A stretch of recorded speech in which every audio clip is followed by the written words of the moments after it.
Témoignage sur l'enfer. Je vous salue bien-aimés dans le Seigneur. J'ai été témoin d'une expérience de l'au-delà avec le Seigneur. Pendant plusieurs jours il m'a conduit en enfer pour être témoin de tout ce qui se passe dans ce lieu. Depuis des millénaires, Dieu a toujours tenu sa promesse d'être avec l'homme qu'il a créé. Au fur du temps il manifesta son amour envers ces créatures qui l'ont toujours rejeté pour suivre le chemin de la perdition. Ils ont prouvé en maintes reprises qu'ils n'ont pas besoin de Dieu quoique leur bouche profère des belles paroles de Dieu, mais leur nature, manière de vivre témoigne le contraire de ce qu'ils disent. Mes chers amis, il m'a plu de vous écrire l'expérience dont j'ai vécu avec Dieu, lui dont l'intelligence et la sagesse sont insondables. Je suis né dans une famille modeste dont je suis le puits-né. Nous connaissons le christianisme dès le bas âge, mais dans l'adolescence, je me suis détourné du chemin de Dieu pour suivre le monde et sa convoitise. J'étais dans une dépravation totale. Chaque jour ma mère me disait, « Toi tu ne serviras pas le monde », elle s'y opposait toujours. Un jour je me trouvais dans un bar accompagné de mes amis, sous cette ambiance on prenait de l'alcool, nous étions assis à la belle étoile, quand subitement j'entendis une voix qui me dit, « Mon fils Aston, tu es un chrétien, ceci n'est pas ta vie. » Je portai mon regard sur la personne qui me parlait et j'ai vu un homme vêtu en blanc marchant dans l'espace avec une apparence du cristal, ses yeux comme du feu et sa voix comme le rugissement des grandes eaux. Il brillait comme de l'air impoli, mes chers frères et sœurs, croyant que c'était un rêve ou une réalité. J'interrogeai les amis au sujet de la personne dont je voyais dans l'espace. Malheureusement pour eux ils crurent que c'était de l'ivresse. Comme personne ne pouvait me croire alors j'ai eu la résolution de lui répondre seul disant, « Je ne suis pas un chrétien et je ne peux pas l'être. » Chers amis, je fus partie de la société des ambianceurs et des personnes élégantes dites sapeurs. J'ai répondu à cet homme qui brillait, « Moi je crois déjà à Strevoniarco, Papa vu en bas, Kinkeste, ce sont eux nos représentants de la SAP, il n'y a pas de la place pour toi. » Il persista et dit, « Toi tu es un chrétien et ça ce n'est pas ta vie. » Pour la énième fois je n'ai pas pu résister. En voulant me lever je ne sais ce qui s'est passé et me suis retrouvé à l'extérieur. C'est là que la peur m'a saisi et me suis rendu compte que c'était un être divin dont j'ai rencontré. Et par là, la connaissance des êtres spirituels m'est parvenue, le monde ne se limite pas par le matériel, il y a aussi l'existence de l'inaccessible. En rentrant j'étais devenu comme un fou, parlant moi-même en cours de route, disant Seigneur si tu veux que je devienne chrétien alors je garderai ma vie tout en allant à l'église. C'est comme ça que je suis arrivé à la maison et j'ai prié toute la nuit, confessant et me repentant de tous mes péchés. Cette même nuit-là tous les langages païens ont disparu, j'ai commencé à proférer des paroles saines. Le matin mes amis étant venus, ne croyez pas que c'était moi avec ma nouvelle posture. Personne n'a cru à ma nouvelle conversion, mais quand on rencontre Jésus la vie change car il est le seul qui peut transformer l'identité d'une personne. Ma vie chrétienne au début ne fut pas facile, il y a eu tant de problèmes dont j'ai fait face, la santé, etc. Au long de mon parcours j'avais des petites visions et une voix les accompagnait pour me signifier, tantôt une lumière et on me dit ici c'est le paradis. La grande expérience commencera une année après que j'ai été établi par Dieu prophète de l'église sacrée Chapelle de Dieu et c'est là le début du voyage des mystères. Voici comment les choses se sont déroulées. Le 27 mars 2013 je priais et j'ai senti une lumière rayonner dans l'auditoire. Par curiosité, en voulant regarder, je suis tombé en extase et j'ai entendu une voix qui m'appela et me dit, « Mon fils sache que tu as été choisi par Dieu pour rendre témoignage des choses dont tu verras. Toi et moi nous allons faire un voyage en enfer pour que tu écrives et que tu témoignes au monde, réellement cet endroit existe. Tu sauveras beaucoup d'hommes de l'ignorance des ténèbres pour que ceux qui périssent reviennent à la connaissance de la vérité. Ton interpellation sera certaine, tu diras que l'enfer n'est pas une illusion, des milliers d'âmes s'y trouvent. Tu verras un châtiment terrible de ceux qui ont choisi volontairement le chemin de l'égarement, ces choses resteront gravées dans ton cœur. Pendant ce temps, moi je pensais que c'était un rêve et je me suis dit quelle est cette grande vision. J'ai ouvert les yeux par après je me suis levé.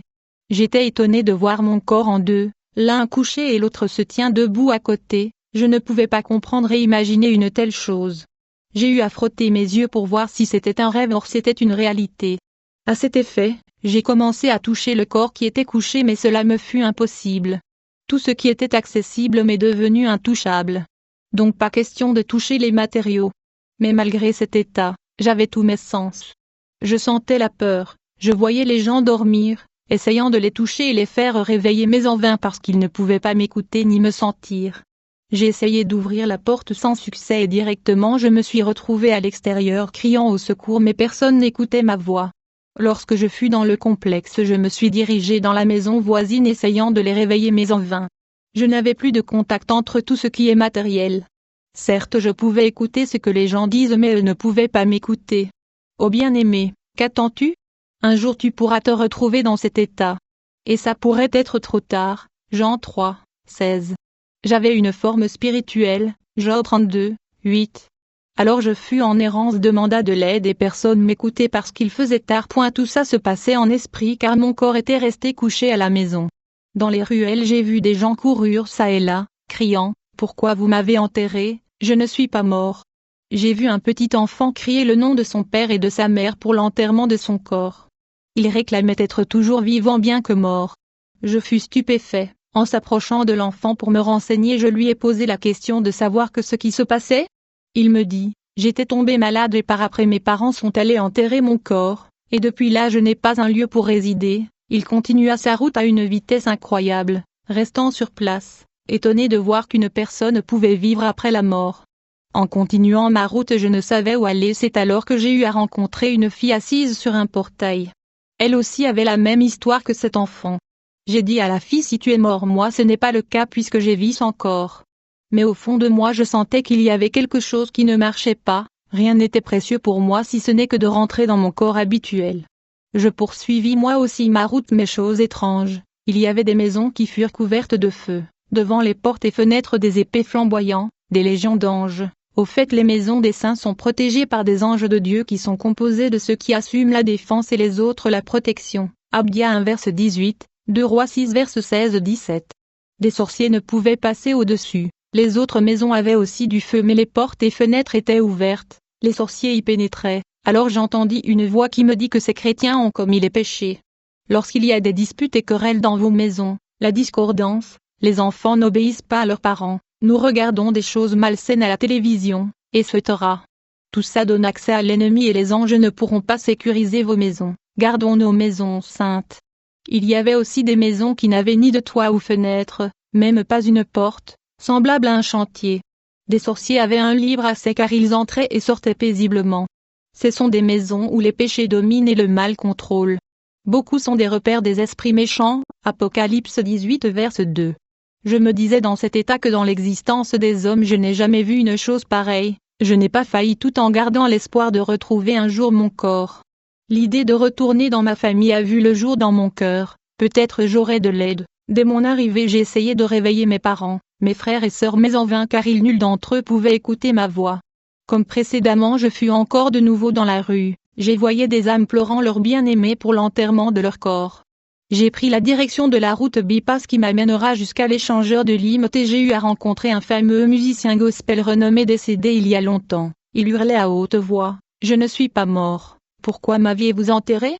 En lui voyant je fus choqué. Après lui avoir appelé par son nom il s'arrêta et lui, « Monsieur pourriez-vous m'aider ?» Je lui ai relaté l'histoire qui s'est passée sans me donner une quelconque réponse. Il me dit, « Je me suis moqué de Dieu. La gloire, la richesse je les ai obtenues sans penser à mon âme. » Alors il m'esquiva et continua sa route. Abasourdi je ne savais quoi faire. Qui pourrait me secourir?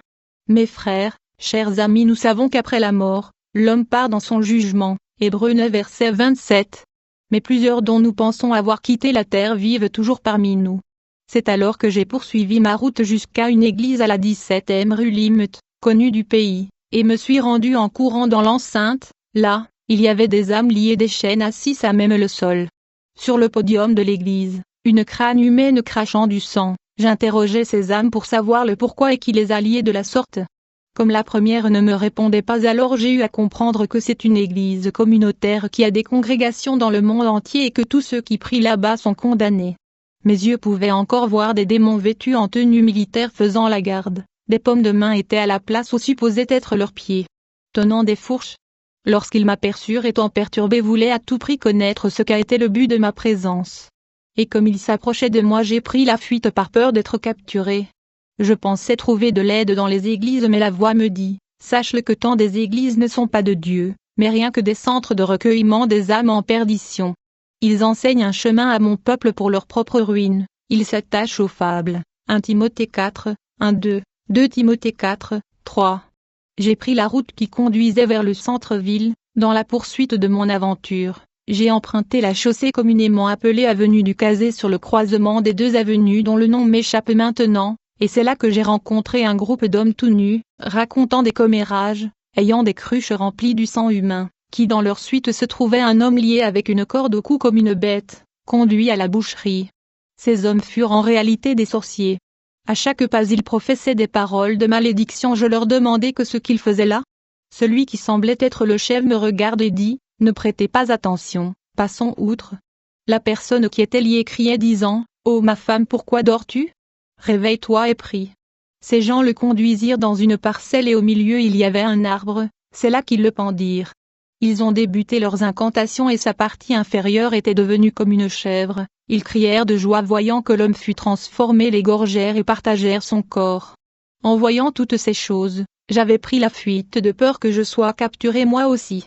Mais dans les artères de la ville je me suis retrouvé à l'hôpital de référence de Kinshasa, où j'ai vu 2 catégories des personnes, à savoir, les hommes physiques et des êtres spirituels. Les hommes physiques se parlèrent entre eux et ne me voyaient pas, tandis que les êtres spirituels me voyaient et on se parlait.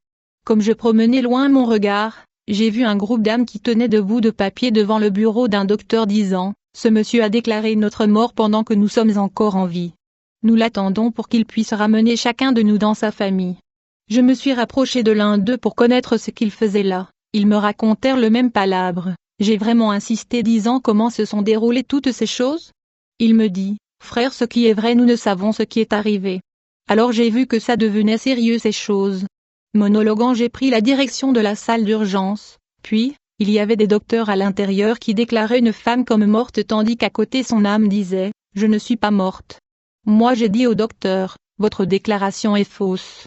Cette femme est juste à côté. » Malheureusement il ne m'entendait pas, la famille de la victime pleurait. Mais la personne et moi disions qu'elle n'était pas morte. Hélas, la famille ainsi que tout le monde qui était là ne nous écoutait pas. Alors la dame m'a dit, « Ne sois pas peiné pour ça, nous ne sommes plus en contact avec eux, nous sommes à l'après-vie. » Je lui ai dit, « Si tel est le cas, comment sommes-nous encore ensemble avec eux ?» Sans me répondre, elle me toucha à la main et nous nous dirigeâmes vers la morgue de l'hôpital. Là-bas nous trouvâmes beaucoup d'âmes assises à l'extérieur. Elles avaient l'air tristes, les mains sur les joues. La personne avec qui j'étais posa la question à la première âme, « Pourquoi es-tu ici ?» Elle répliqua, « J'ai subi un accident. Les ambulanciers m'ont conduit ici et les docteurs ont fait tout ce qu'ils pouvaient mais leurs efforts n'ont abouti à rien. C'est ainsi qu'ils m'ont déclarée morte. » Je les ai expliqué que je ne suis pas mort mais en vain et ma famille ayant appris la nouvelle m'a enterré. Je n'ai pas de place, voilà pourquoi je suis resté ici pour attendre mon jour. L'autre dit, j'ai fait une crise cardiaque, les docteurs ont ordonné que je sois admis à la morgue. Une fois arrivé là-bas, la fraîcheur m'a réveillé, j'ai crié mais personne ne m'a entendu et j'ai succombé. Après l'enterrement par ma famille je suis resté ici sans place. L'autre dit, de mon vivant nous étions venus à la morgue pour la sortie du corps de mon petit frère, les esprits mauvais m'ont arrêté et m'ont tué, voilà pourquoi je suis ici. L'autre dit encore, je suis né dans une complication, les docteurs m'ont laissé dans une couveuse et il y eut interruption du courant électrique pendant la nuit alors j'ai rendu l'âme. J'ai grandi ici, je n'ai pas de la place et j'attends mon jour. Pendant qu'elle interrogeait les gens qui étaient là, j'ai vu un apôtre au nom de Sila. Après avoir couru auprès de lui, je lui suppliai disant, homme de Dieu aidez-moi, voici mon corps est resté à la maison au moment de la prière, il me dira comment il s'est moqué de Dieu lui aussi. Il avait encore 25 ans de vie mais il s'est retrouvé à cet endroit et d'ajouter, j'attends mon sort. Grand frère, lui répondit, si t'es mort moi je ne crois pas c'est le cas, promptement je me suis éloigné de lui. En tout cas dans ce lieu il y avait des milliers d'âmes, mes chers frères cette expérience m'a appris que la mort existe. Mais l'homme continue de vivre après avoir quitté ce monde. Ces êtres avaient toutes leurs facultés de sens, nous aurons notre conscience intacte comme si nous étions toujours dans la chair. Nos émotions, souvenirs, nos voix, etc. Mais les yeux des hommes physiques ne peuvent les voir. Ces séries de versets que je vous donne va vous montrer les âmes de ceux qui vivent après la mort. Comment cela se passe-t-il? Je n'ai pas pu supporter cette réalité, courant ça et là, je me suis même dirigé vers un cimetière appelé Ambezek, là en face j'ai vu un événement terrible. Des âmes sortaient de leur tombe pour signer la présence chez un homme se trouvant à l'entrée avec une liste dans ses mains, afin de réapparaître dans notre monde comme des êtres humains. En forme de squelette, il touchait au sol puis directement se transformait en une personne vivante. Étant pourris de leur sépulcre et quand ils se transformaient en êtres humains devenaient des belles filles-femmes, et des beaux garçons. D'autres devenaient comme s'ils venaient de l'expédition ayant des âmes capturées. Alors j'ai vu un squelette se transformer en une belle femme cherchant à faire arrêter une voiture. Hélas, un chauffeur s'arrêta et parla avec elle. J'ai voulu dire à ce monsieur la réalité qui fut en face mais la femme me regarda avec ses yeux de derrière. Elle avait 4 yeux, et me dit cette affaire ne te concerne pas. Puis elle monta et partirent ensemble. Étant resté sur place je continuai à vivre ce spectacle tout en criant qui peut m'expliquer ce qui se passe. J'ai quitté le lieu en prenant la grande artère jusqu'à me retrouver dans la commune de Bandalongwa dans une station de service où je voyais dans mon état spirituel que c'était un grand marché. Dans mon étonnement je me suis dit mais souvent en passant ici c'est une station-service et comment est-ce devenu un marché ? Alors me suis décidé de rentrer à l'intérieur peut-être trouverai-je quelqu'un qui pourrait m'aider à retourner dans mon corps. Une fois à l'intérieur, j'ai vu dans chaque étalage on vendait les parties du corps humain. Ils appelaient les acheteurs pour venir acheter. Dans les premiers étalages j'ai vu des cerveaux écrits mariage, le marchand disait, je vends les mariages de mes filles. Alors j'ai vu un enfant entrer et dire je vends l'amour de mon père et ma mère, qu'ils se séparent. J'ai vu aussi des hommes noirs qui disaient, moi je vends le bonheur de ma famille, moi le travail de mon frère, etc. J'ai vu aussi des politiciens qui entrèrent pour acheter les chances de vie des gens. Bien aimé, beaucoup de vies de gens sont vendues sans qu'ils le sachent. J'ai crié, que ce qui m'arrive, où suis-je ?